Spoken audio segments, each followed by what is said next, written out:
of the Preschool Coordinator Advisory Council. And today we are meeting at the Galt House as part of our KASA meeting that's going on statewide. And I'm Whitney Stevenson. I'm the chair, and I will be doing a roll call of the members. So when I say your first name, please respond with your first and last name and that you are present. Simbri, Whitney Fowler, present. Christy Lewis, present. Carlina, and Jennifer Walwad, present. Walwad. Great. Thank you all.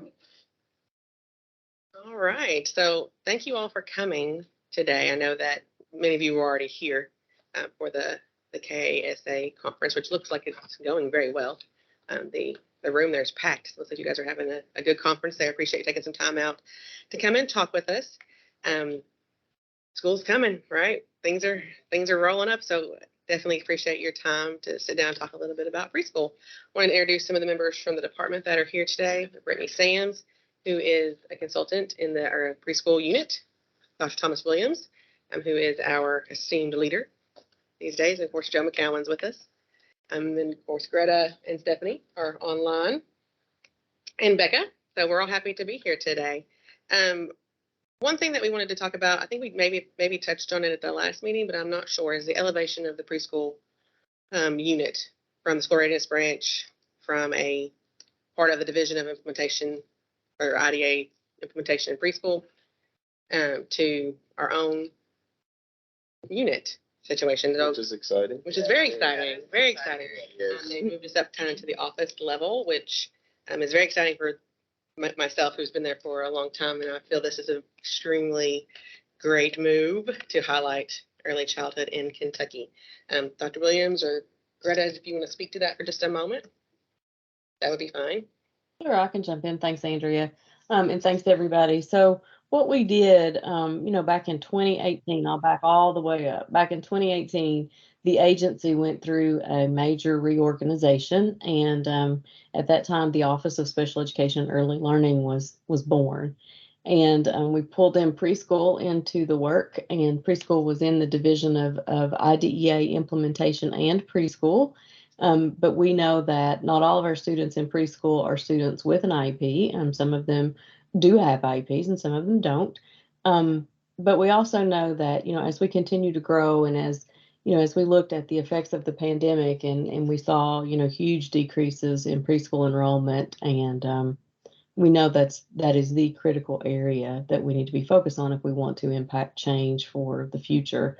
We had some conversations internally within the department, and I was provided an opportunity to elevate preschool to a unit. We're hoping that, at some point when there's another reorganization, that a division will be birthed. But for now, we have them at the office level, and we have a unit. And nothing changed as far as the people all stayed. Nobody lost their jobs or lost their positions or anything like that. Yeah, that was we want to make sure that there's no unintended consequences here. And so I think we were able to do that. And Dr. Williams stepped up to lead this unit. If you remember, a few months ago, I guess it's been now, it just seems like it's been days, but time is a blur right now with all the, between the pandemic and the national catastrophes, it's just a blur. But, for the last couple of years, he had been the policy advisor in the Office of Special Education and Early Learning. And of course, his when I brought him on specifically for the preschool side of policy.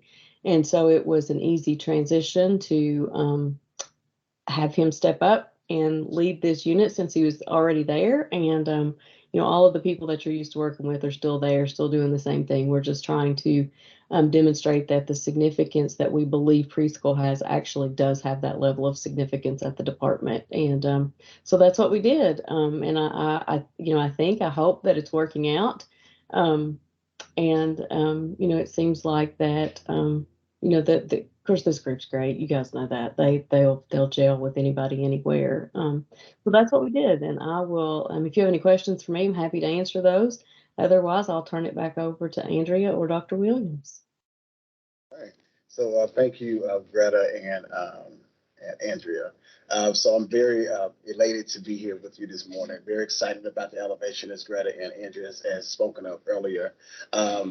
My entire career has been geared towards preschool children and their families. I've served as a preschool teacher, as an instructional coach, preschool instructional coach, director of early childhood, principal of early learning. So I have a deep knowledge of early childhood education. And so with this group, I'm excited about. I'm still learning, but I look forward to continuing to learn, working very closely with you, and also contributing where I can. So again, I'm very excited to be here. I'll give you all my information in case you have any questions or if you need to contact me. I've already had an invitation to come to Paducah to visit, and I'm very happy to do that as well as I continue to learn more about your programs and as I continue to work with this fabulous team. So again, good morning, and I'm happy to be here. Great, welcome. Thank you, Dr. Williams. Carlina has joined us as well. So, Hi, Carlina. hello, Carlina, how are you doing? Can you hear us okay? I'm here. Yes, I can hear you. I'm at a school. We have a big PD today, so I've pulled into the cafeteria. Thank you for joining us. Yes, thank you. All right, thank you all for that. And I realized I had in my notes, as I was mentioning, a volunteer to take notes. I probably should have asked that first because of all the good information. So okay, so we do have a note in our notes. Brittany's gonna take notes for I us. was making notes as people were talking so I could add them to notes, whomever might be taking them. So that's why I was vigorously writing. So now that Carlina has joined us, so we can. Yeah, I think that's Vote. 5 of the 6, right? Or is that 5 of the 10. 10. 5 of the, yeah, we're okay, 5 of the 10, yeah. Just move forward with, okay, all right. Great. So I am going to just share our meeting norms with everybody. If you're online, members must keep their cameras on. So for Carlene, I know she's at a school with that. Might be hard, but Yeah, and just keep in mind, we remind folks for bandwidth, if you don't turn it on, it's okay. But we like for members to turn it on if they're able. They're able to, all right. Members must speak when called on for the roll call or any voting. The meeting is being recorded. Reminder to stay focused on the topic agenda at hand for the sake of time in the hybrid environment. Raised hand in the chat can be used for questions. Additional feedback is provided through the meeting exit slip, and the secretary is taking notes, and Joe McCowan stores and manages documents. But as we have shared, that Brittany Sams is actually our note taker today because our previous secretary has rotated off and has taken another role, so is no longer part of this work group. So thank you, Brittany, for doing that for us today. All right. And before we moved on, I did want to say thank you to the 3 members that currently have rotated off, Carla Malone, Greta Stanfield, and Monica Heffron, and thank them for their service. add Miranda Reed to that as Miranda, well. yes, Miranda Reed, I'm sorry. Yes. That was just this week we learned that she was taking a dose position. Everybody's, moving Or and either retiring or moving up. So right, or, changing positions. So, but we want to thank them for their previous roles and helping get up and running over the last, has it been year? 1 year. 1 Oh, year. 1 It feels year. longer. Yes, it's been a year. All right, so the next part of our agenda is just the review and approval of the April 21st, 2022 meeting minutes. We have some copies here if you're on site, and then Carlina, they're also in our drive if you haven't had a chance to look at those. So we'll just give just a minute to review those.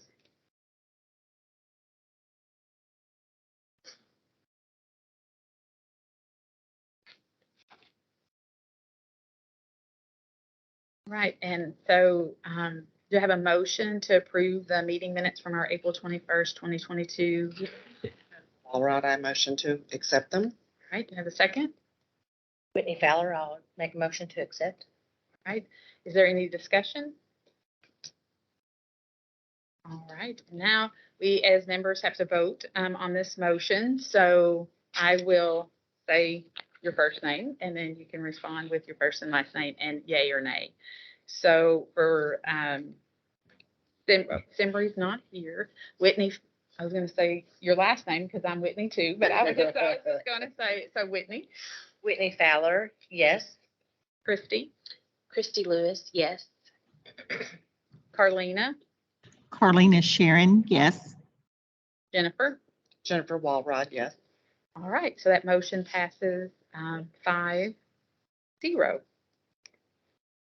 All right, so let's see. I have a lot of notes on my sheet here, so I'm trying to pull it together. So we are going to kind of back up to what we discussed at our last meeting, the priorities that were brought forth by the group, and just have a discussion about those feedback. Because as we had mentioned, as groups, that what we decide, what we come up as a group is not the full decision of the committee. We would have discussion about that and bring that forward.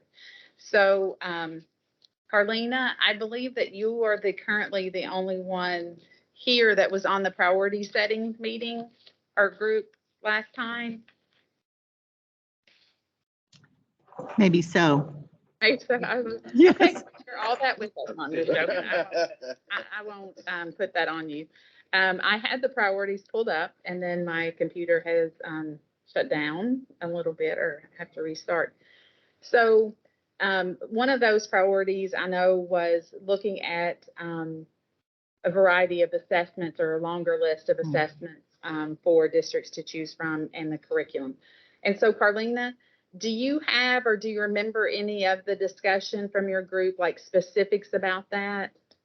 I do remember a little bit about it. I think it was, we have several districts that are using a different assessment for instructional purposes, and it did not necessarily match the assessment that we are required to use for kids now costs. So we were just talking about if that could be looked at, where if we're finding that we're buying two different assessments and one of them is for the purpose just of kids, then they wanted us to kind of look at that and see if that was an option. Okay, so is there any discussion on that, or does anybody have any thoughts on that? Is that something that we feel would be a priority, or just like something that we could advocate for if there's a difference in that? I'm trying to get on the internet, so I apologize. I just have a question. So Carlina, that was, they're using something other than what is on the approved assessment list? Is that what you're saying? And No, they're using two. Like a school district might buy Teaching Strategies Gold to fulfill the requirement for kids, but they're really using Brigance as their instructional assessment tool. okay. So there Okay. was some discussion that people were buying one of the 5 approved, really just to meet the requirement of kids, but they weren't really using that tool to the depth that they could, because that wasn't their choice for instructional purposes also. Does that make more sense? Yes. Okay. So I guess I'm going to ask a clarifying too. And Carlene, I hate that you're the only one here that are getting all the questions. So That's I'm okay. like, because I'm sure you're bringing, the whole group, and this is not. So if they're using something, is it the intent of the instrument actually, normed and referenced and all of that as an assessment, or is it like a screener, or is it something that is, is there a reason like that it wouldn't be on the assessment list because it's not truly an assessment tool? Right. So I think there were a number of discussions. I know Teaching Strategies Gold is a very expensive ticket for a district. And if you're not using creative curriculum kind of as, part of your assessment tool for the instructional part, you probably are not getting the most you can get out of what you're buying with Teaching Strategies Gold. So there was some discussion about that. Now, I have since been to some meetings where they have talked about, with the new COS, there may be some additional assessments added that people could choose from, which could possibly solve this as being one of the topics people felt we might want to look at. So I'm going to ask, our KDE reps here. So she was mentioned being in meetings. Is that something that is coming, or that would be a consideration?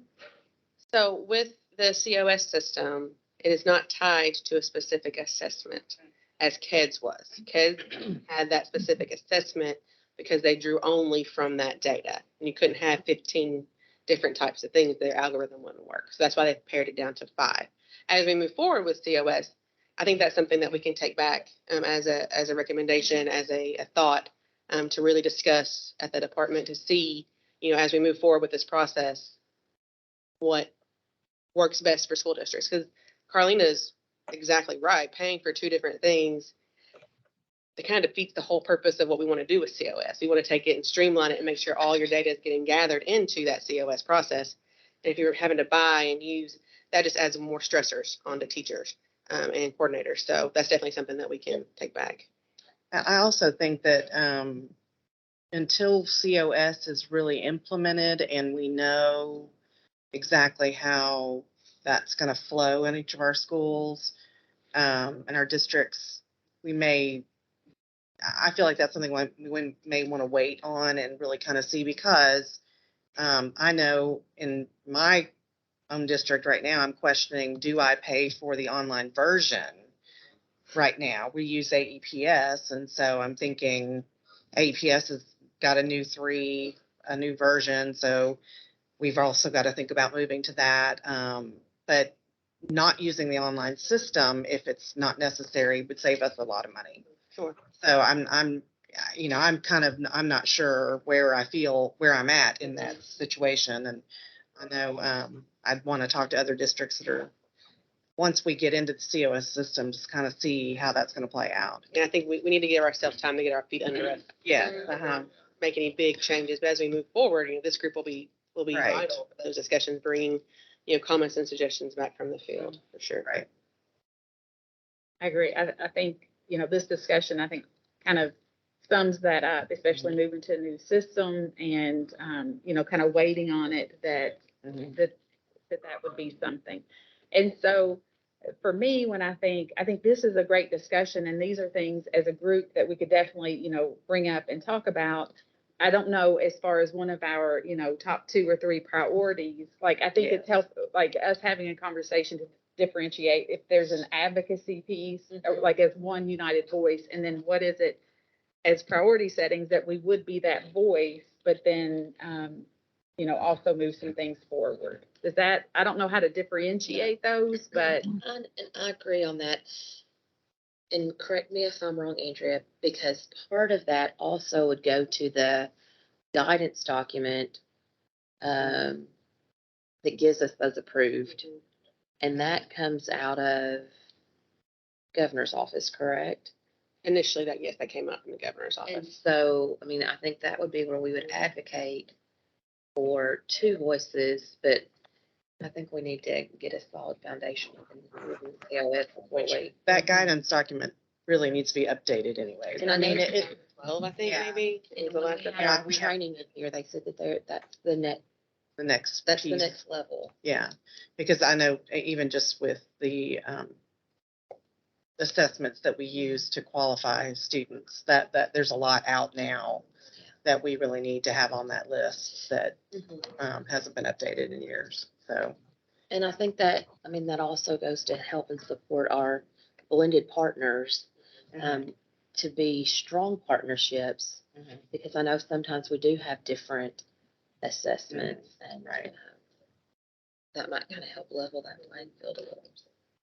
So would everybody be in agreement if we, get through this year with the new system and then revisit this? I don't even know if our April meeting next year, because we would still kind of be in the thick of it, but maybe a year from now in our July meeting, like having this on an agenda just to kind of get updates and then bring from the district perspectives, and, we can reach out to the other districts in our areas for sure and bring those voices. But then to have a conversation, for you guys at KDE to hear, this is what we experienced, this is what, and then what, having that input, that conversation. Does that sound? Yes, and I agree with you, because right now my teacher senses are so heightened, and like, what am I supposed to do? I'm like, well, we can't get upset yet because we don't know what we've done, because we haven't done any of this yet. Right. So let's just take it baby steps at a time, and, they know that there's tweaks along the way that have to occur because it's a brand new system. So I totally agree with that. Okay. And do we have a good, again, if you're gonna advocate on a piece, I'd want to make sure we had all the data of every assessment, every program's using, good, bad, or, Yeah, know, different. Yeah. like, let's just lay it all out there. And you know, find you're out. using this, you're using this. Right. What's being used the most and what, Why is it beneficial? right. Like, Mhm. what are the strong points and the ones that aren't approved? Mhm. I agree. I think just having that data. I think that's great. And so, like, if we wanted to say, let's survey everybody, like, what do we need to do to do that? Is that something that, like, it runs through KDE, like, with our input of like, just what are used? I mean, just those basic things, Yeah. again, just so we know what's being used, like, what would be the steps? Part of the COS system in Infinite Campus, there's this place where you select which of the 5 you're using. We'll be able to ad hoc that thingy. But then that doesn't get the curriculum piece like Carlene was talking about. That might have to be something separate. Right. I think it would be. I mean, I think this is definitely going to be a ongoing conversation. So let's definitely table this and continue to kind of talk Okay. about where we go. Okay, perfect. All right. As we were talking, I found there were four priorities. One was, the first one that was listed was better communication between First Steps and districts. So, I mean, Carlene, I don't want to make an assumption since I wasn't in the group, but I feel like that's a conversation that we all are familiar with and would understand that conversation. But if there were any highlights or anything that you remember from that discussion that may be different than what we've experienced. I think it was what probably most of us have had conversations about at the table for a while. I think it brings about a new sense of stress to preschool programs, and that's kind of what was communicated in our conversation in this in our meeting about priorities.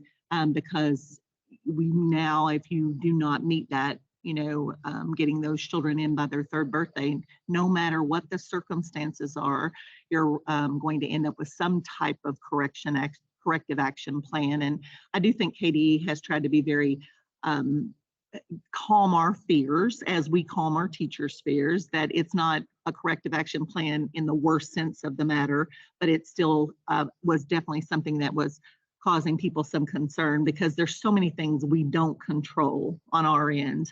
And what was said in our discussion was, it seems like that really preschool is the only one with a consequence should something happen and you don't get a 3-year-old determined by their 3rd birthday.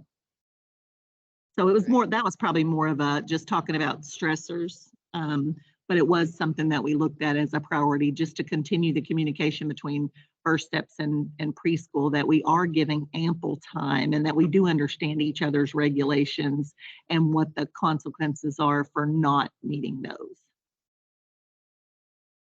I know some of the RTCs have had meetings with the First Steps point of entries in the area and districts. Have you guys participated in any of those, or? No, but I can tell you, in the year that we've been doing this, and that was one of our concerns, it's gotten so much better in Harrison County. So, I mean, it's like every day they're texting and calling and emailing. So, I mean, and it took a whole lot of different approach from me too.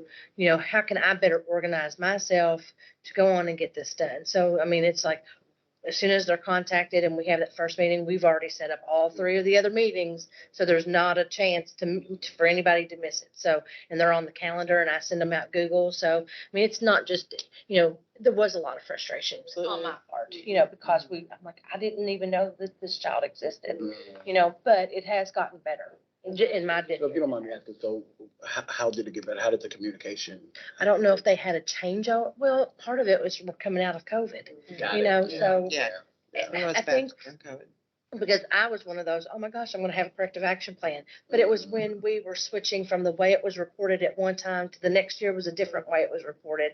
And then that was in the midst of COVID. And then all the kids, we didn't know where they were. Yeah. So I think coming out of COVID has helped, and I don't know if their staff has been trained more with the RTC. I'm not sure with Anderson if they've had those meetings, but it has gotten better from my part of it.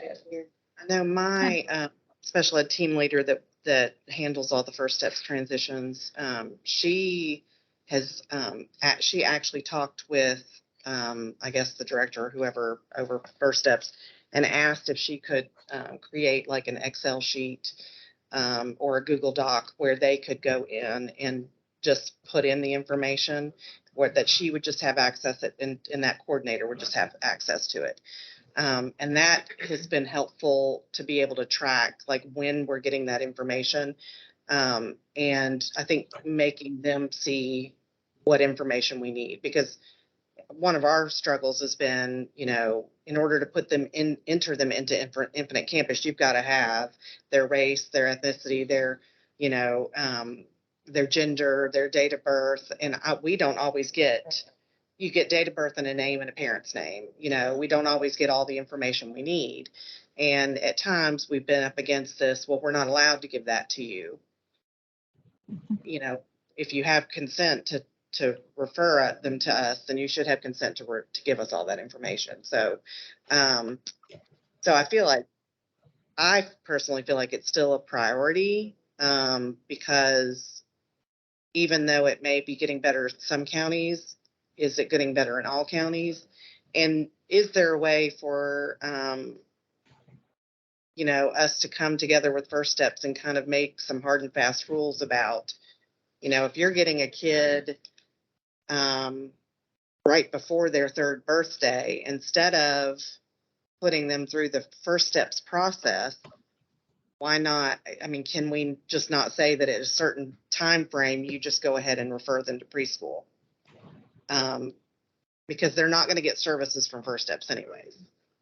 But sometimes we're still getting these kids that literally are just getting an evaluation, and then we're not getting the information until that evaluation is completed, and they're not going to get any services. And yet now we're on a deadline before their third birthday, and we're held accountable for that. They aren't. And then we receive that's the one thing that I wish that we could streamline is some of the reports, they come with great information in there, but there's no, there aren't any scores that we can use, and it's current and valid information, but we're turning around and putting this child through the same thing that they just went through.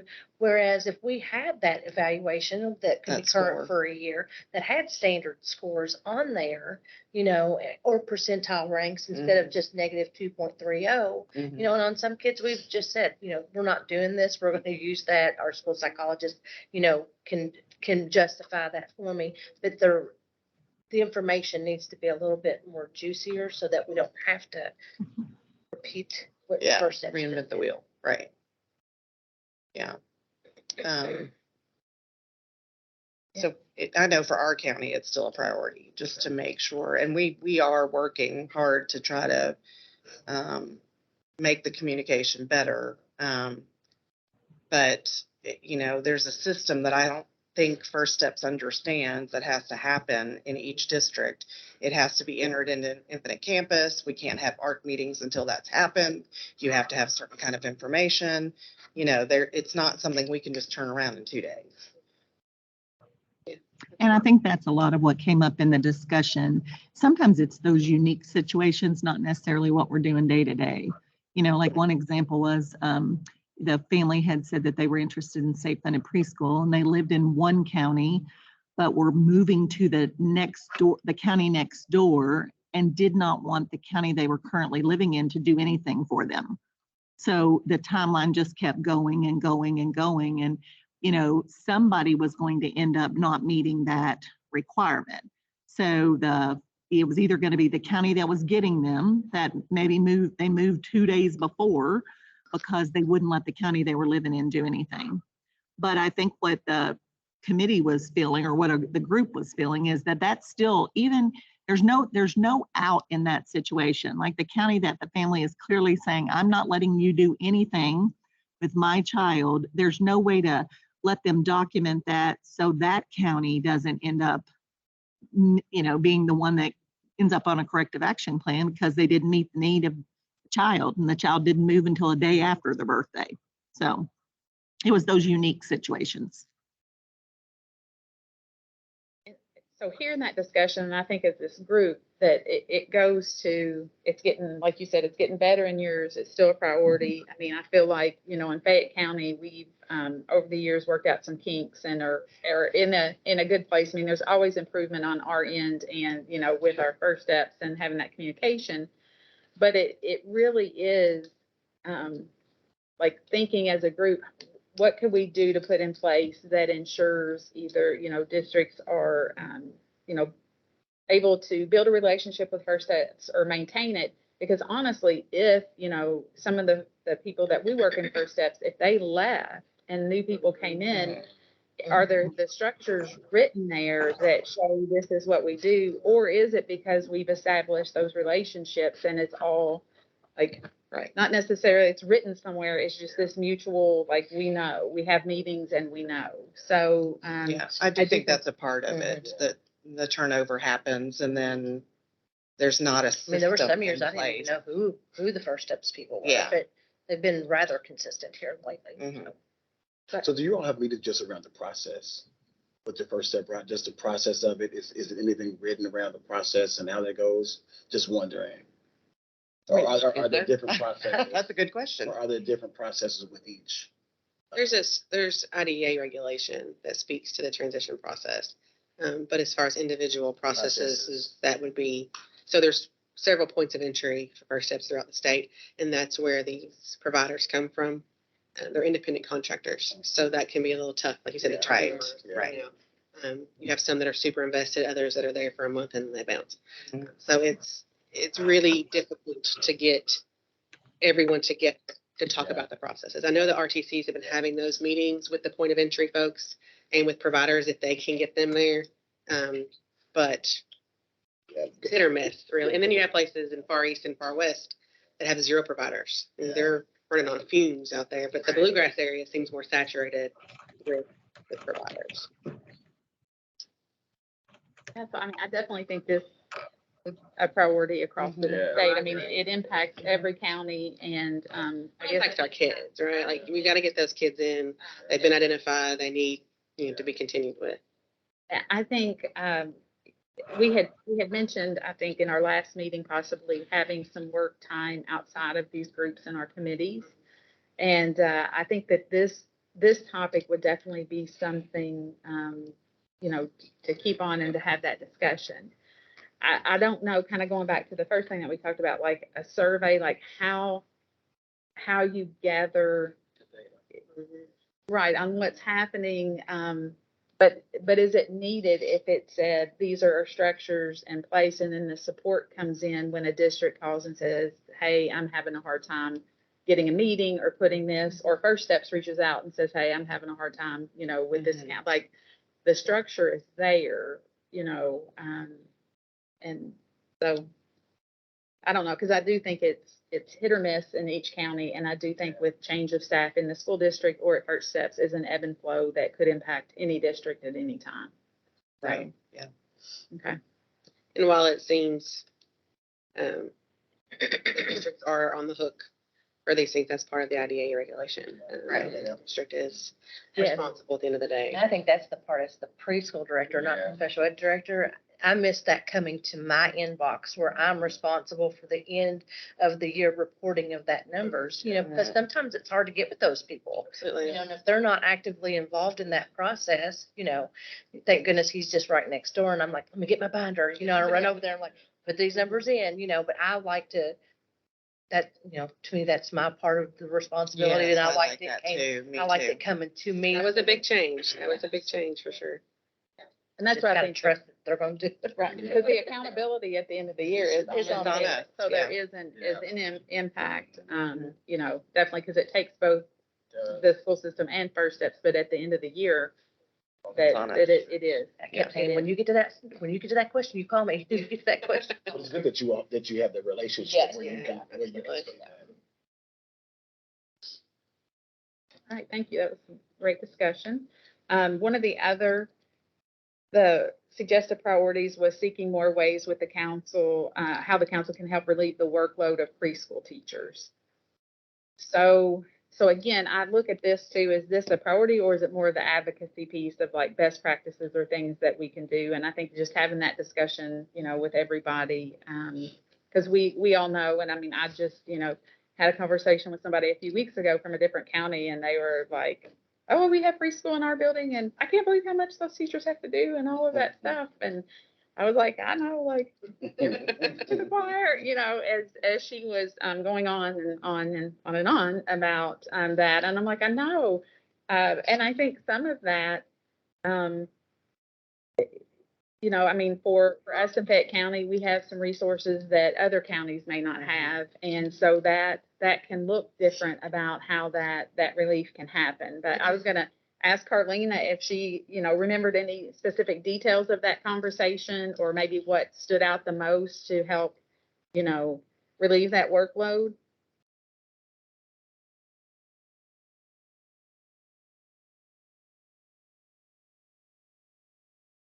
Carlina, can you hear us okay? Sorry, I don't know how I did that. Yes, it was a lot about caseload, that you have a maximum number of children that can be on every other grade level's caseload. And in preschool, you are wide open. And while you certainly, on paper, it sounds great to say, when you have a teacher that has a larger caseload, that you hire another teacher and you start a new classroom, that is simply not feasible for a lot of people.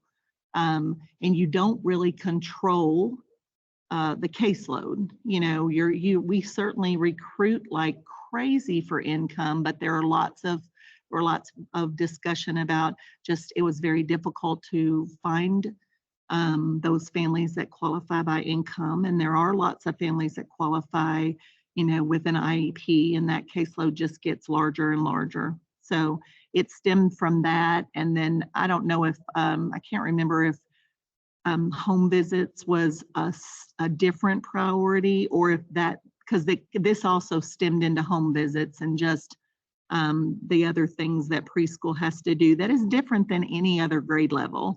And, certainly it was not, the conversation was not that they are bad things, they're all good things, but there's a lot on a plate. And there was a lot of discussion about people losing their preschool teachers to kindergarten, because Yes. kindergarten does not have all of the requirements that preschool has.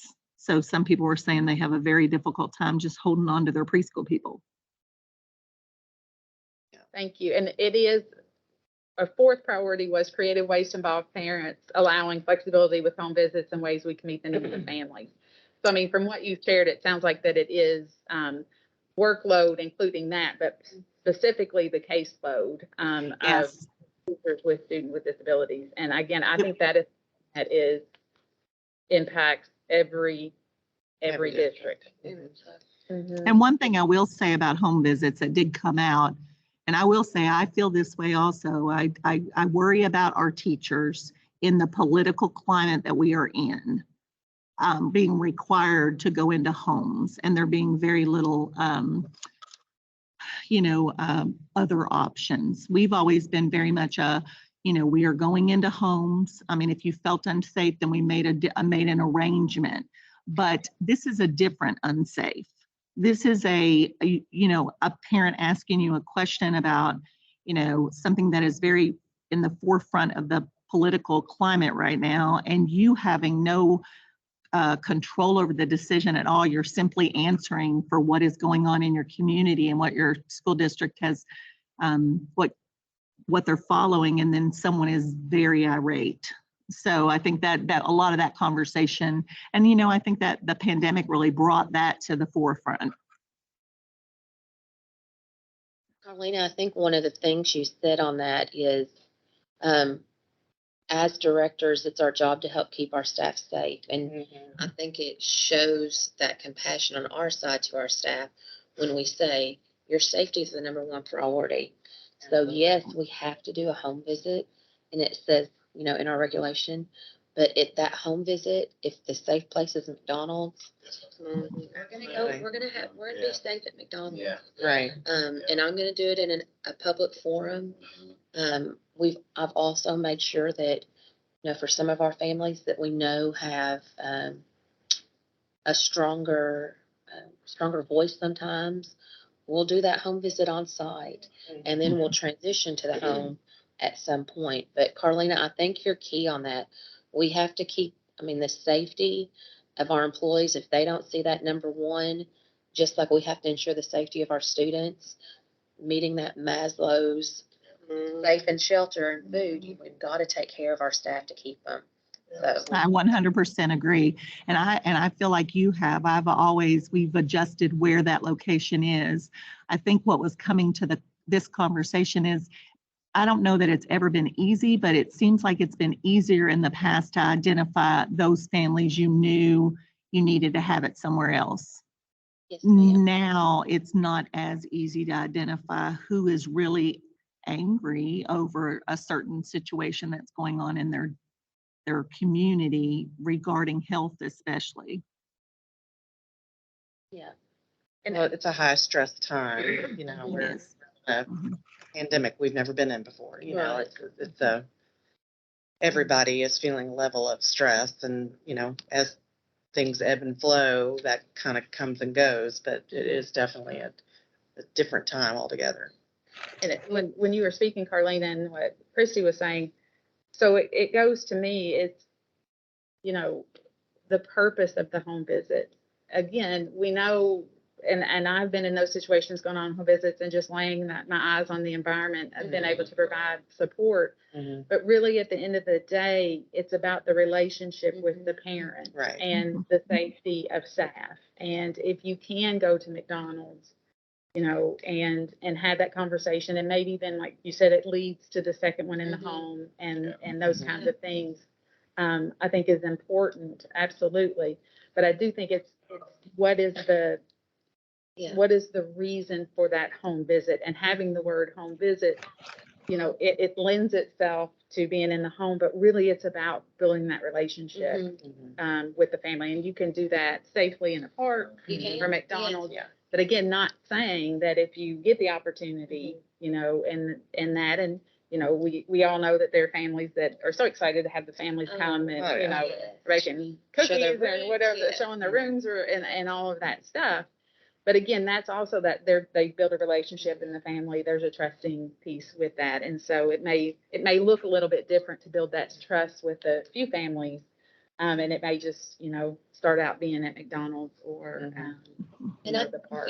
we talk about that, and I think we understand that we will do that for our staff, but hearing it come from you all, and knowing that that is supported, because when we read regulation, and especially as a brand new director coming in, reading Right. regulation, and it says home visit, you don't know what that true leniency is unless you have somebody say, from KDE down, safety is the priority. Building the relationship is the key. That, I think that is important for brand new directors coming in to feel that support and know that, yes, it says home visit. We want to be in the home, because the parent's the child's first teacher.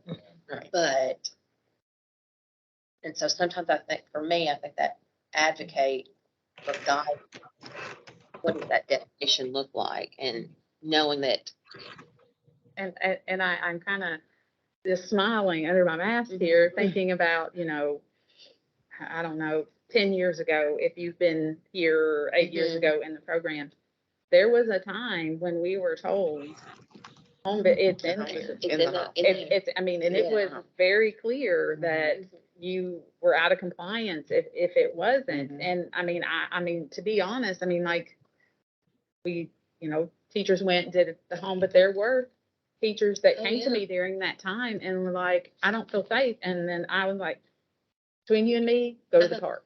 exactly. Like I just, and having that, but for the, and there's other reasons that people don't want to go to homes, and sometimes it's, and those kinds of things. You just kind of have to weed through that. But when someone comes and it really is a safety, or they have a reason, and we, so I guess I'm saying, years ago, we may not have fully been that, Yeah. but I mean, but we got it done. We built a relationship with the family and, they had a one-on-one visit with the Mhm. family, at that time. And it made it, I was like, go on the front porch. Like if you're on the street in front of their house, like it became Yeah, we did those a lot. kind of, Mhm. however you can modify it at the time, because the reg was home visit, as close as you can get to that home. Yes. But like I said, the majority of the bulk were done in there, and I think they still would be, but I think it's being able to know that you have that okay, Mhm. that it can be a variety And of places. out of respect to the set, that is one, besides COS, and that just blew their minds the other day. The home visit, that's the first thing are we doing home visits this year? Mhm. And I'm like, tell it, well, we're not anxious. It's just that we've not been there and it's just a different time right now. And it just makes me anxious that this is part of my job when no one else has to do it, K through 12. But, I want to go back home to my families tonight too. And you just don't know sometimes what's on the other side of the door or what can transpire at any given time. So, like they're saying, I just said, where you feel comfortable, where they feel comfortable, establish that trust and move forward. And maybe one day you can't get it. So, The world's changed quite a bit since Yeah. 1990 when our reg was written. Yeah. Absolutely. So that's something, we hear your concerns. We hear they're very valid concerns. Very valid. We can take these back and, work together on some things to hopefully relieve some of that stress, anxiety. And I will say, like, if families, I do say, if you can meet somewhere outside of school, like, because I do, there are situations where, and, again, but really and truly at times in those, just somewhere in the setting, not the school setting, again, to build that trust with the family outside of the school setting. So, I would like for us to get back to The caseload. the I was caseload. gonna say, that was the other thing. I thought That's about way that. heavy on my mind, Yes, I know. But I was gonna say, thank you all for hearing that, and, we look forward to, any guidance and feedback, on that, so thank you. But yeah, so, the caseload. Yeah, I think advocacy needs to be, it is always what us as directors and principals or whatever we make. That's one of our main focuses. And I have always said that the preschool teacher, has now become always has been the regular ed teacher and the special education teacher, but has also become the, family support system and the school nurse and the family resource coordinator. I mean, they do it all. And the fact that we haven't gotten to a place where there is a cap on caseloads for preschool teachers is really concerning to me, because these students are brand new to special education. These students aren't kids that have been figured out yet. These students are kids that, we are taking our bag of tricks and we are trying everything under the sun to give them the support that they need so that then when they go to kindergarten, they can be successful. And that they're in the right environment and have the right supports in place to be successful. And that is, a huge task in and of itself. On top of, even when you are able to find those income eligible families, those students oftentimes then also end up in special education, because we've been talking a lot this year about how right now we're walking into a school year where these children were born in COVID. Mm-hmm. They have never had the experiences that normal infants and toddlers have had, typical infants and toddlers have had. There are going to be ramifications for that. We are going to see differences in development because of that. And you're seeing Because that from the kids that are coming from first steps. Because lots of times, absolutely. 3-year-olds, they're like, we'll wait till they're 4. And not now. That they're like, so that Because the kids coming in from first steps are more intensive complex, very. and complex, and there's mental health things that we've never seen before, because parents have been stressed and parents have had mental health issues and they've lost jobs and they've been ill, and they've been dealing with death and the society that we're living in right now, and political environment. And so they haven't been able to be the parents that they need to be, not to mention that we've all been isolated much more than ever. And so, you know, I mean, we have a cap on the number of students, but if I have 20 kids in the classroom and 17, 18 of them have IEPs, that's not doable. It's not doable. And that teacher is just surviving day by day. And so that's not what's best for kids. And so I really feel like the caseload is a huge Kentucky issue, because, you know, I don't know about every county, but I know in our county, I mean, we, at the end of the year, every year, our special ed program. There's no doubt about it.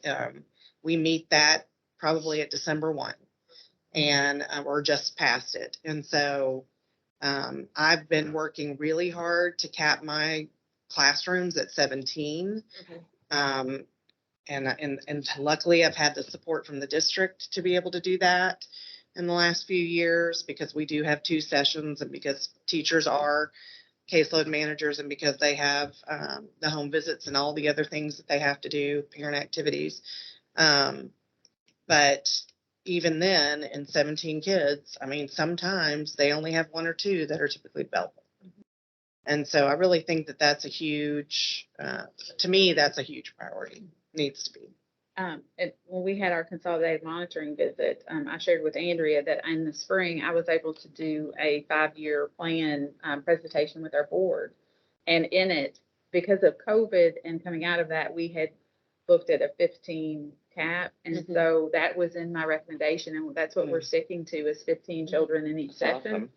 And part of that 5-year plan was for the district to look at a caseload number for preschool teachers, since there wasn't anything set by the state. And I, you know, had a conversation with them about, you know, our class makeup. And I mean, right now, one of our classrooms, I was just working with our registrar about placement, and one of our classrooms, I think there were 15, the morning was full, and the afternoon, I think, had 10. And between those 2 sessions, there were 8 students with autism already in that class. And all of them live in the districted area for that school. So they will be going to kindergarten at that school. If they still live in, you know, in that. And again, we still have more spots to put in there. And things. And again, you know, the transition and, you know, having a child maybe having to go to a different school, but just also, I mean, that's, you know, I think in one of the sessions it was 5, and then the other was 3. And that's not an anomaly. No. Well, and then when those students go on to kindergarten, they're likely going to have much more supports than they ever got in a preschool classroom, maybe a highly structured classroom, or an FMD classroom, or an autism classroom, or they may have an aide that is environmental and assisting them more often.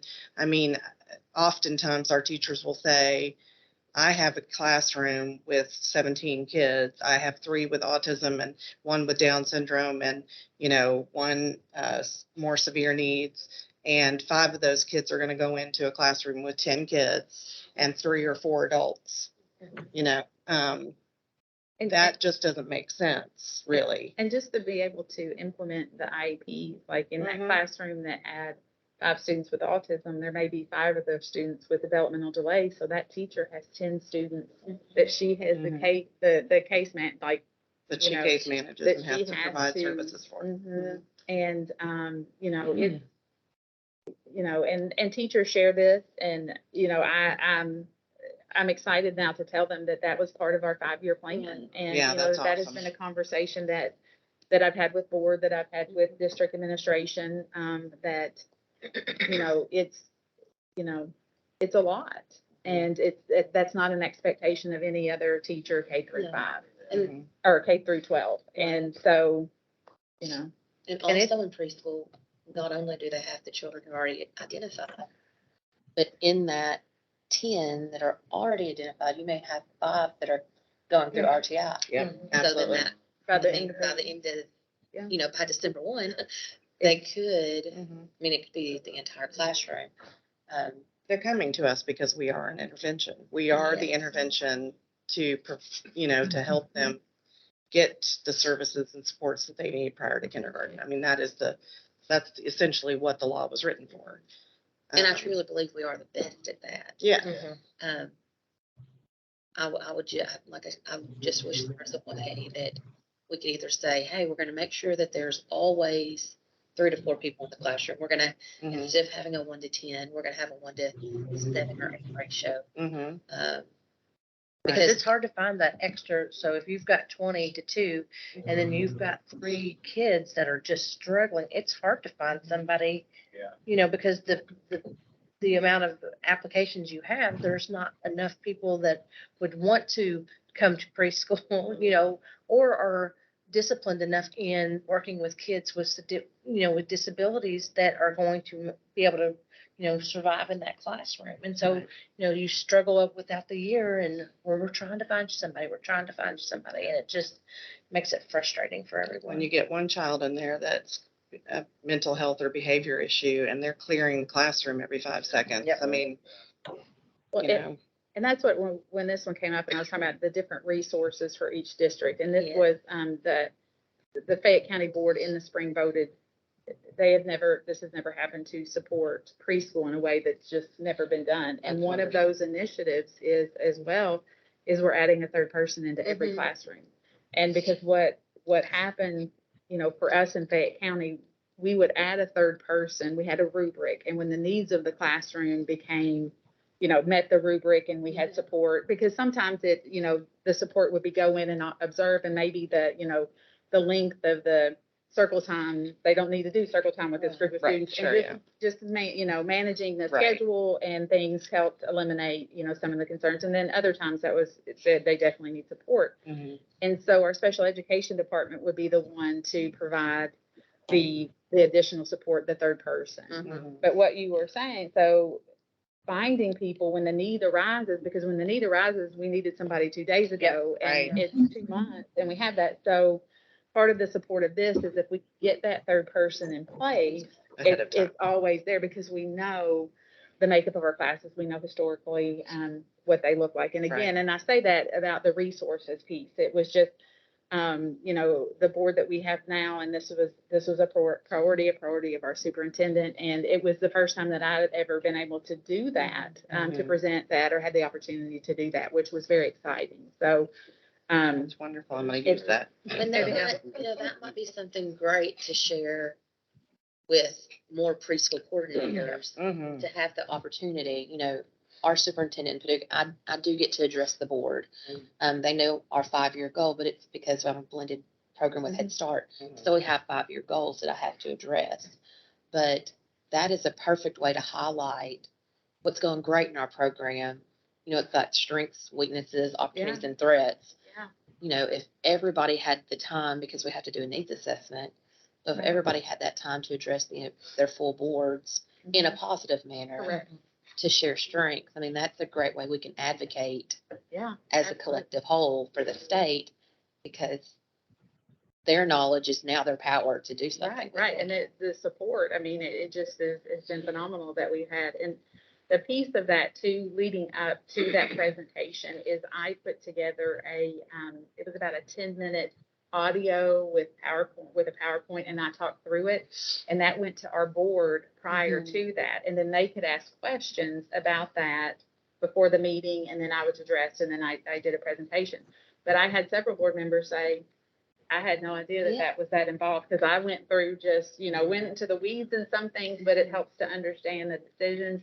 And they were, I got feedback that they were very thankful that they had, it was a 10-minute, they could listen to it in their car, they could listen to it wherever they were, but it covered preschool in as fast as you can in 10 minutes. And so, and again, I had never had the opportunity, to be able to share that, and to know that they, this was part of what their retreat was, is that they were learning about preschool. So, I mean, it's just been, That's been great. a wonderful, So wonderful when thing for preschool. when that third person might not necessarily be needed, let's say it's a different year, where do you reassign that person to help with other aspects in that school, or they're just still in there? Yeah. They're we're looking for guaranteeing those sustainability. positions. We're looking for, sustainability, Mhm. as for things, but for our 5-year plan, this is this is what, so we're currently, some schools, luckily some of those, folks that have been third paras from the special ed piece have taken those. So they've been in preschool for years, just in that sub-special ed row, and now they're in an instructional para for, So that's what I was wondering too, especially when we look at the shortage of looking at the workforce is like that third person has that been hard to find or to just I wondering. got a few emails this morning.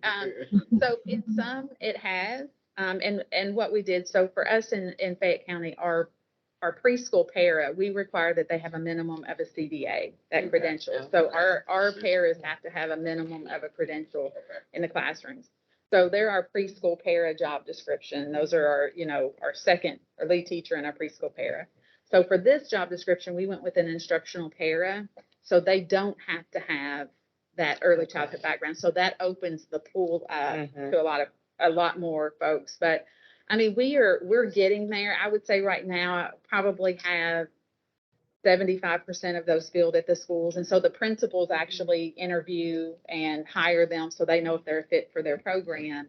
So I think we probably have about 75% hired right now. So I mean, we're very excited. Some of them will come in with the experience of working in early childhood, and some of them, may be coming from the business world because they retired and want to do it. And they may be like, after 6 months, this is not for me. And, but it is something that we felt would benefit, because we know, like you said, we know in December 1, we're a special ed program. So just as this support for our students and families and for our staff. I really think it's so important that you looked at not only adding people to the classroom, but lowering that class size, because, you can't have too many adults in the classroom. Correct. And then it becomes not helpful to, facilitate what you really need to facilitate. So, And when somebody says, if somebody, well, what's that third one? Go spend a day in preschool. yes, absolutely. Yeah. And where your ticket sheet? And, right. so, Please I mean, come it visit, just, yeah. right, it takes, it doesn't take long for somebody. And again, people ask just out of pure curiosity, because if they don't have any knowledge of early childhood Right. or what it looks like, or the needs of the students that we serve, just comes from just a place of curiosity. But if they walk by or go in, they're like, ha, ha, ha, they Come out all hot and sweaty. Hairs on. Oh, yeah. Where have you been? It's great workforce development, because that third person may be like, oh my goodness, I want to do this. And then you're growing a teacher. Yep, that's true. 100%. So that's right there. Get those high school students in there once they graduate.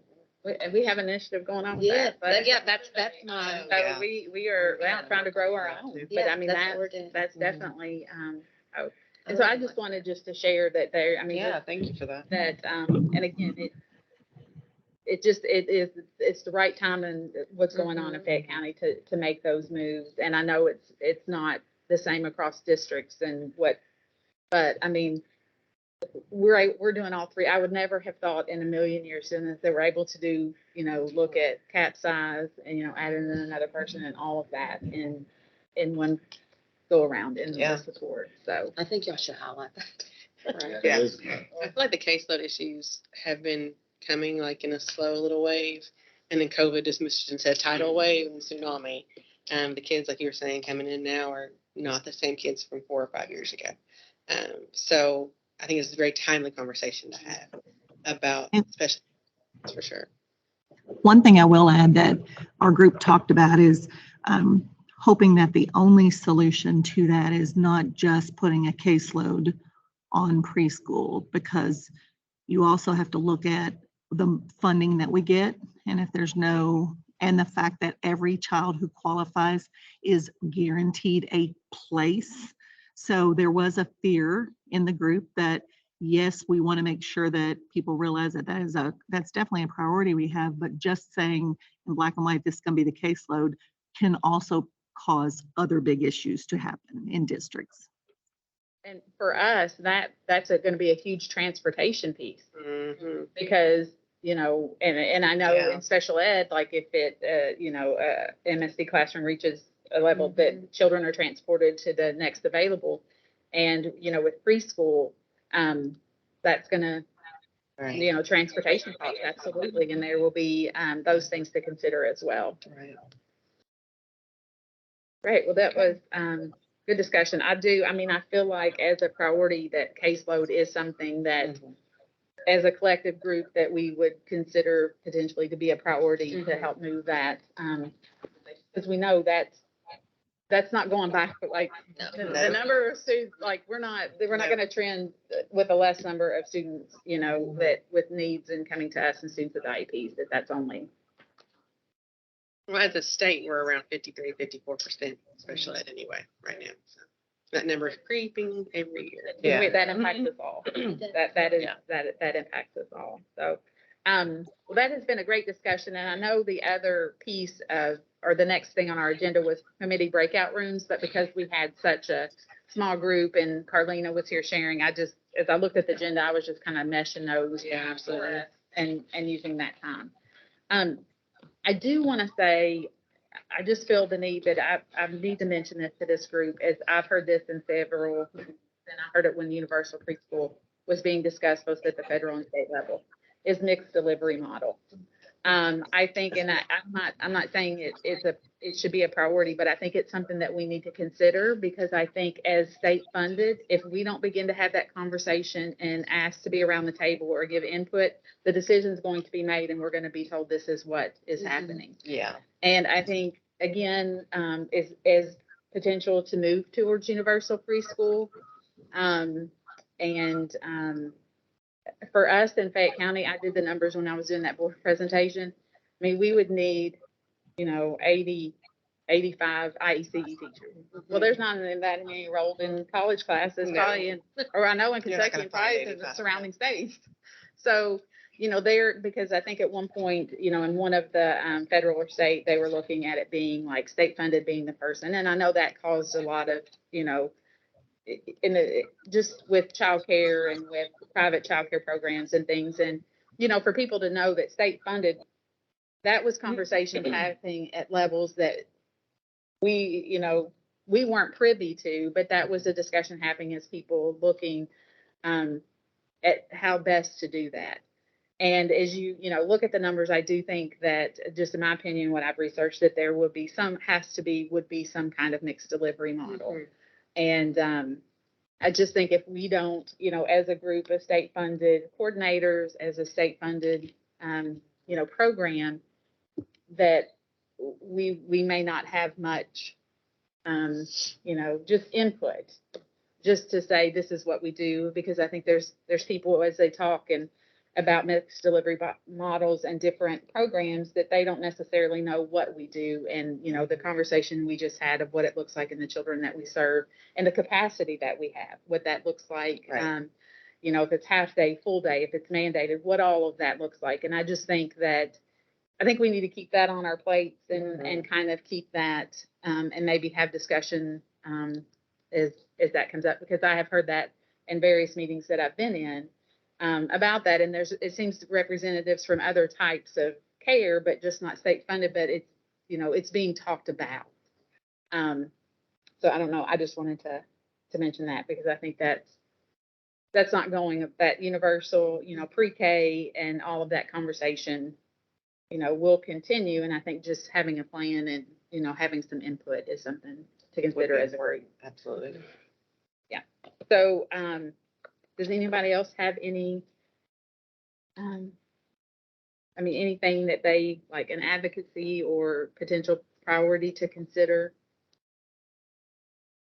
No, I would just support that discussion for mixed delivery, because again, at 3 and 4 years old, a parent needs to be able to say, this is what's best for our family. We can't say this is the peg you have to fit in.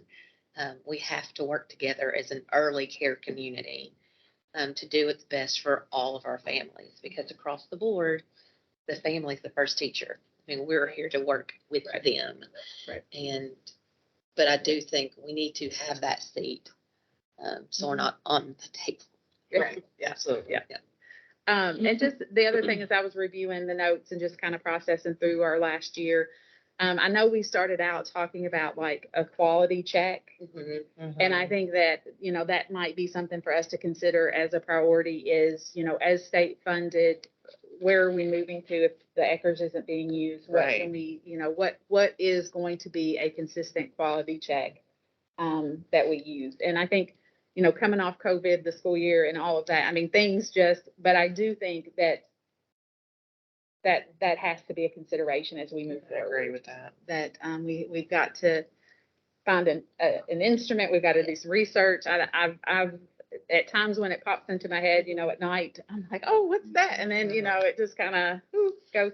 But I do think that's something that we need to keep, in the forefront and maybe should or potentially consider as a priority, because again, that impacts the whole state. Yeah. It is Yeah. something, and then it would impact potentially, how, if that would roll into consolidated monitoring, if it would roll into, Mhm. whatever. But again, that impacts us all. Yeah. That impacts us all. So I think those are just some things that I had been pondering on. Mhm. So I don't know if anybody else has been pondering Yeah. about anything they want to share. I I agree. just mentioned it to Andrea this morning. We're talking about, where are we with stars? What are we doing with Eckers? But I said, Eckers is just a way of life. It's what It we, is. it is how the school year starts. It's not are you getting Eckerd this year? It is what quality looks like. And yes, there's some things that are great. There's some things that are, indifferent, whatever. But that quality, now that we're kind of coming out of COVID, maybe, I don't know. Right. Yes, I mean, we have to get back to that because there are things, I mean, I'll admit, we like lax on some areas, Right. but we did that for health and safety. For But survival. we survived, but, I mean, we called it, we have to get back to the basics. It's back to the basics here, no holds. We've got to get it. But I think that's, again, another message that could come from this group, the importance of it, why we do this. Because a lot of us probably do have a lot of new staff that don't know the history of why that's important. Yeah. Yeah, I agree. We don't want to go backwards. Mhm.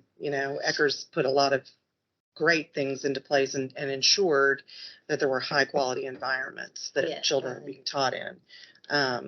And, teachers are really just the facilitators of that environment and that learning.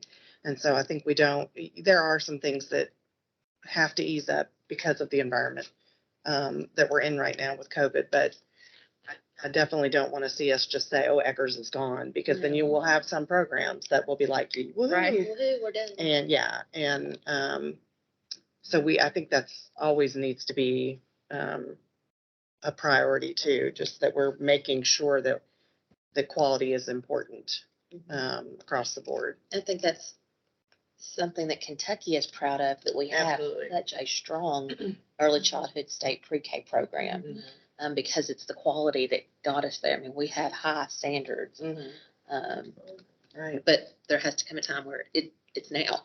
We're there again. right. Absolutely.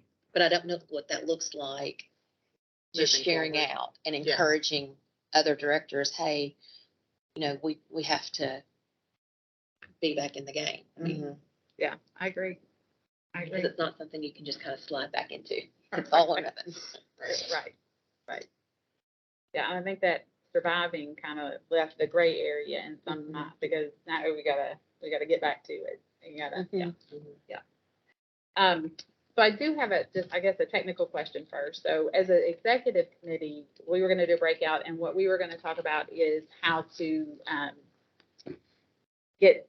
what's gonna be our process to add new members. With Carlina on here, can we just have this in the open discussion? Is that okay? Just to have a quick. Our committee to kind of, Yeah. I mean, it's. So, okay. I knew we had mixed Our with that committee's one. here. What we did last time to get members. Yeah, I can start that if you want. Yeah. So we have just we got to figure out a way to get new Yeah, we members. need new people. So there's been major shifts across, not just early childhood, but across the education system. People are retiring, people are leaving. Brittany, I don't know if you can off the top of your head, there's at least, 30 new coordinators? Brittany handles our list. Seems like every day we're getting new people. So we did have 10 folks on this 4 have dropped off, so now we need to add 4 new members. The Ashland, before, we sent out an application to everyone, and we picked 2 folks from each RTC region. So the Ashland region has no one right now. Both of their members have left. And then Simpson region has lost 1, and Callaway region has lost 1. So I guess the question to the group is, do we want to do that application process again just in those areas? Do we want to open it up statewide again? Do we want to talk about how long you all want to stay on? That kind of. Our committee Yes. had talked about that as the founding kind of members, that we felt like our tenure should be 3 years. Because this first year that we've just completed We're really just trying to was build the ship. building the ship, right? And so then after that, any new members that would come on would be 2-year terms. I don't know that we voted on that or how It was, if we passed that or whatever, right. but It was in the minutes, but I don't think that we voted on. it. yeah. But I still think that would be a good recommendation. Yeah. Um, And in that discussion, we kind of said that, like, the first year, but any more than 2 years, some people have a hard time saying, oh my goodness, I've got to give my life up for 3 years. right. So 2 years, Mhm. 1 year to get to know it, 1 year to make some actions, Mm-hmm. and then. Right. And you do want to stagger it so that you have historical context as people roll Right. off and bring in new. Absolutely. So it's not the whole group's leaving it. One of the thoughts I'd said earlier was I would love to get the input from the RTC directors, teams, coordinators for the new ones that come in now. We know great coordinators and directors across the state, but the RTCs are who has been in the program.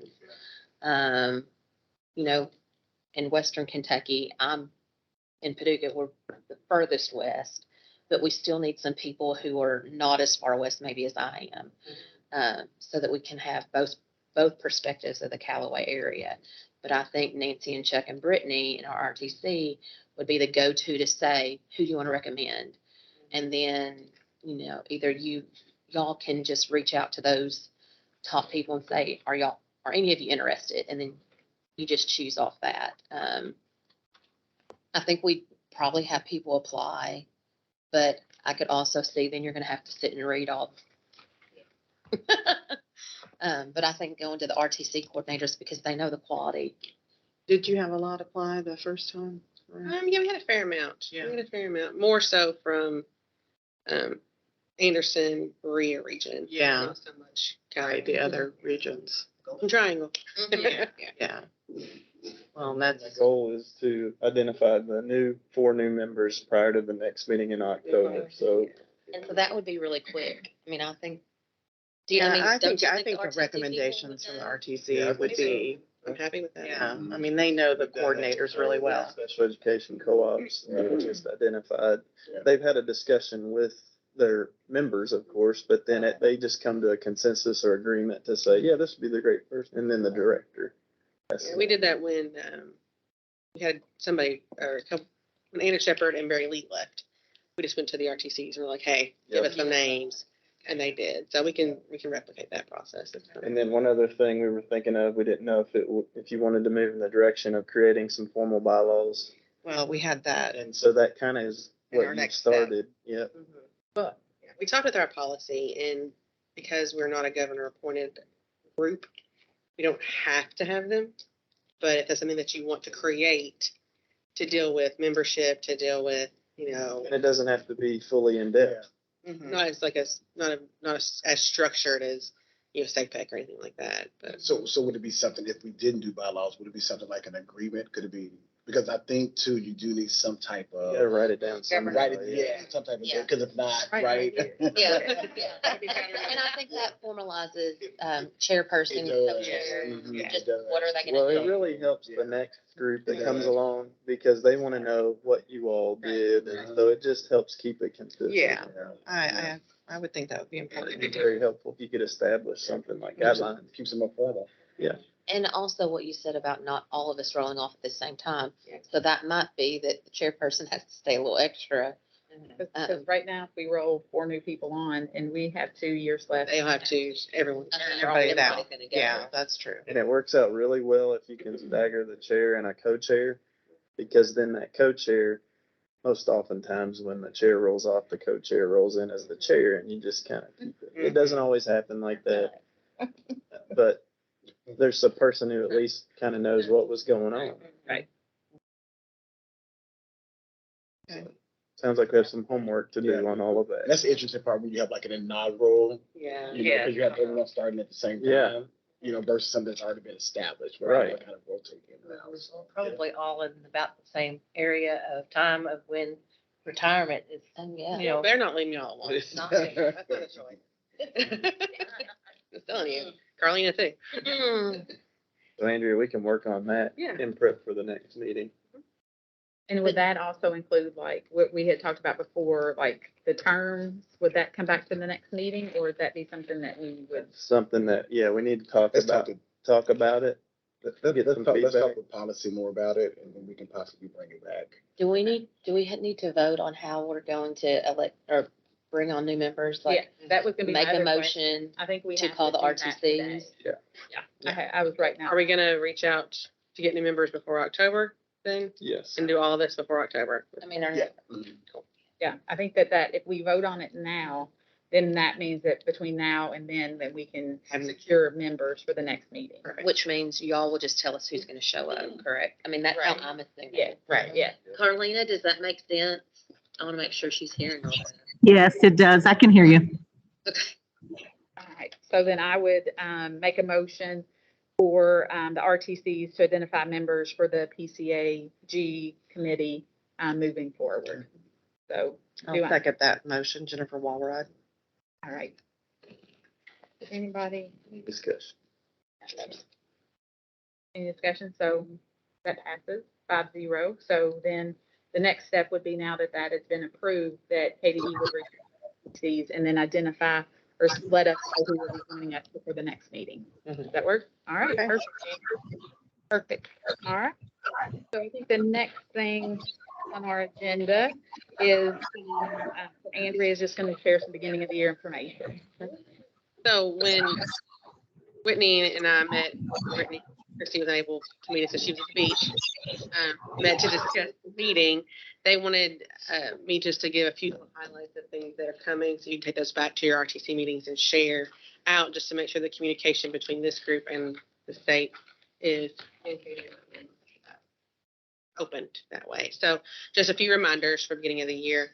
The new Head Start certification and memorandum of understanding that you have with your Head Start, those will go in the preschool coordinator SharePoint site by September 15th. Not the Part C list piece, but the preschool SharePoint, where we go for consolidated, where you used to dump your KPS, all of that stuff.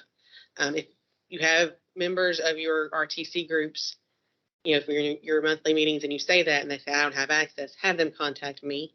And then I can get them in touch with Becca or Brittany to get them access if they need. This is a result of Senate Bill 60, where now there's a dispute situation. The certification form looks different. You have a box that says we're fully certified, we're utilized, we're good. You have a box that says we're not, but we're okay with it. And then there's a box that says we don't, and we're mad about it. So when you check the mad about it box, then it goes to the commissioner, and the commissioner will help sort out all of that mess. However, it is Head Start director's responsibility to submit information about the dispute. So that's very clear in there. And again, make sure that your folks know that.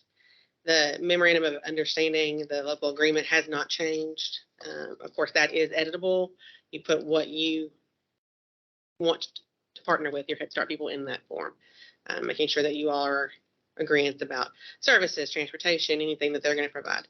Just making sure that everyone knows it goes in that SharePoint site. It no longer is put into GMAT. We're going to take that out of GMAT, that requirement out of GMAT. So this will give us a little bit with that dispute. We have 30 days to figure out how to help programs that are disputing. Hopefully it works well. We'll be doing lots of checks, lots of reminders. So when you go back to your groups and tell them, please ask them if they have questions to let us know. Please do not email certifications to Bill or me. They go in the SharePoint. Okay. COS, we talked a lot about COS. Trainings with your RTCs. Make sure people are getting training. We have a couple other trainings coming up. We're doing a webcast and some other things from the department, and that's all upcoming. We'll send information about that as soon as those are ready. But with the RTCs training, it's a 6-hour training. It is a long training, but it's all really great information, especially about data quality. That is what their training is more on, is how to take everything that we do in preschool and put it into the COS pot. It's a learning year. We're going to stumble. We're going to make mistakes. Things are going to happen. We're going to move on. We're going to get over it. So if you have questions, or if you get questions from your RTC groups, let us know. Let the RTCs know. They're helping with the major training piece of that. Just make sure your teachers get signed up. Make sure that you tell people to sign up their teachers. It's really important. New coordinators. If you come into your monthly RTC meetings and you have new people that you don't know, reach out to them. Say, hey, this is who I am. Have you talked to Andrea yet? Have you talked to your RTC coordinator yet? Making sure that you get those folks in the loop. We have lots of communications coming out. We have the preschool listserv now. We have some things coming from OSIL, news you can use, newsletters. We want to make sure everyone's getting that information.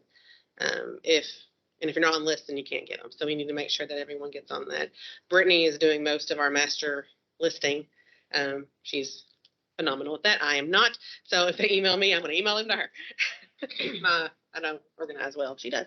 But that's something that's really important with all the new people that we have. Please reach out to them as veterans of the field to say, hey, I can help if you need help. I'm thinking about child count already. Making sure that we're counting all the kids that we can count. We'll start sending that information out in October, which will be here before we know it. The budget was for biennium, correct? I believe that the budget was for biennium. So the funding should not change this year. It was not an emergency budget last year. So the funding shouldn't change. 84 million.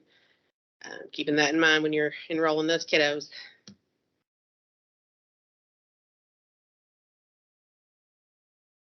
Teachers. So thinking about the teacher shortage. We are looking into the implications of the new options from EPSB with early childhood. And that's something that we're having discussions about. If information comes out, we'll definitely spread it your way. Emergency certification is still a choice. Probationary certification is still a choice. I know it's really hard to find certified, qualified people these days. We're hoping at some point, we keep saying when life calms down, right? Life's never going to calm down. But once we get to a point with COS that we can breathe, and with our elevation, we're going to start talking about those higher ed meetings again that we used to have, bringing in the universities, trying to inspire that interest again in the early childhood world, trying to get out, and doing some apprenticeship stuff, some high school, trying to encourage those types of things. So that might be something we call in this group for. But that's really all I had as far as Email this time last year maybe that went out about apprenticeship things awarded to districts. Do you all recall that? Through the And you could through the sign up if governor's you office. wanted Yes. if you wanted to be considered for that. That's through the governor's office. Yes. Brenda Hagan is Did that that. ever come out? Mhm. Yeah, You they did. have. She's got several cohorts. So you can reach out, and Okay. I think there's some money there too. Okay. Now with those are directed towards PDA and child care director. They're not necessarily IACE. So that's a little bit not us. So when I did speak with Brenda, I think about a month or so ago, she said there was money. So they do that. So that's definitely reach out to her. She's super helpful. Yes. Did you want to mention the borderless district that we? Oh, yes. So thank you for reminding me. The open borders district. So the legislation did not specifically speak to early childhood or preschool programs. However, we're recommending that school districts take that into consideration when developing their policies and their procedures, including the preschool students in those policies and procedures. It doesn't make much sense because those kids will be in kindergarten the next year. Having different policies and procedures for early childhood. With this, but we were not specifically called out in reg or in the bills and things. So There's not a whole lot we can do besides that to say that to you. There's always been that reciprocal agreement between districts that you could have students move back and forth. Let's just take that up a notch. If you have specific questions or if you have a specific situation, I'm dealing with one right now where there's a custody situation. Let me know and we can try and get some policy help for you or some thoughts for you on it, specific thoughts. Yeah, my question is probably for you later, but would be if there's a child that, say their older siblings are coming into the county from another county, we would count them on our child count, just without any other issues. Okay. All right. That's Good to know. what our reciprocal agreement looks like now. We can take 12. Right, yeah. Okay. Guess the only thing I would add is just the emphasis KDE as an agency has now for strategic planning with United We Learn. You're going to hear a lot about that, and with an emphasis on diversity, equity, inclusion, and belonging, DEIB. And in our office, the way we're connecting to that is through our ARP work and through Kentucky Leads. And so that's just an initiative that continues to, it's a new, innovative, fresh way to look at things. And so it's interesting to see how that evolves. So that's something that. The ARP work, the American Rescue Plan, the APR, because we have all the time. I get my letters confused. But that work is really getting kicked off. I've gotten some emails from Alicia Reeves and Jenny Hagan. They're working on that as the kind of leads for the early childhood piece. Kathy Meredith is there too, and Tracy Sharp, I think, is kind of over all of it. But they're doing a new teacher cohort, new teacher groups. They're doing, hopefully, wanting to do new coordinator groups too. So That new teacher leadership. yes, Yep. exactly. The ARP, and really looking forward to that. Really excited about where that work's going to go. And then there's the transition side with the powered by inclusion scholarships, and which is really cool. 2 students from each district who receive some money. So would the early childhood people be able to come and share with us maybe at one of our next meetings? I think that's a great idea. Because, Yeah. I mean, their work, Connection. well, and I remember. there's no reason for us to work separately. If they've got ideas that we can work in tandem, the better. I think that's the goal and the purpose. I think that's a good idea. So what I'll do is I'll reach out to Tracy, Dr. Sharp, and see if we can get her team to kind of come and present to the group. Great, yeah. They're doing lots of great work behind the scenes, and now they're starting to push things Yeah, out. it's our next meeting back in Frankfurt. It'll be in October. The 27th. Yeah, I assume back in Frankfurt. Yep. Yeah, What's going on? it'll be from 11 to 1, just. Right, we changed decided it. on that last. To make sure you're not. For us West Kentucky. Yeah. Yeah. People. And we decided we would try to like make it a lunch Lunch and meeting. learn. Bring our own. Bring our own, Bring yeah. our own. Yeah. Carry down in Sour too if you wanted to purchase something. It's actually pretty decent food. They have a good salad bar. To be honest, they do. They do really, for sure. Okay. So the next part on our agenda was open discussion. So I feel like that's what we combined all. Very good. But if there was anything pressing on anybody's heart that they wanted to share for an open discussion. I feel like we've had a really good discussion I in this think so, meeting. I too. think we're finally getting to the meat Yeah. of things, which Yeah, is very, feels very good. exciting. Trying to put the sails up on the ship. Exactly, That's right. That first year, we've gotten this far, so definitely moving forward. So if there's nothing for open It'll be discussion. sad when we have to come off here. I know, right? Can we come back and visit? Yeah. For most advisory groups, it's like you just get to the point where you finally feel comfortable with each other and doing stuff, then it's time to roll off. Right. Yeah. Gotta go.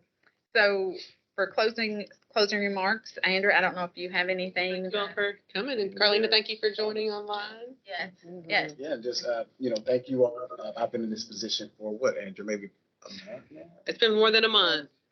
I don't know, maybe. It feels like it's been forever, years. Is that good or bad? It's been a good Yeah. thing. It's been a learning process, but what I will say is that this is my first time, meeting you all in person at this preschool advisory committee. And I'm very excited about it. Again, as I stated earlier, and we've been listening, I'm taking notes, and it's very exciting to kind of see where we go with it. We have a lot of work to do. We have a lot of work to do, but just know that we're listening, and we want to take action, because that's where That's important. Right? It gets them and to take action. Thank you for that. Yeah, we appreciate Yeah. that, for sure. And I have created an exit slip. I'll just email that to everyone. It does help us to look and prepare for the next meeting and what's needed. And please provide feedback. If you think there are things that are needed for the next meeting, put it in that exit slip and we'll look at that. And we definitely look at those for sure. And just to say again, our next meeting will be October 27th from 11 to 1. We're shooting for face-to-face. I don't know if they'll continue to be an online Yeah, we'll see what happens. Yeah. as it's needed, and that we would consider it a lunch and learn. So bring your lunch, and I hope, we'll get together and have some more great discussion.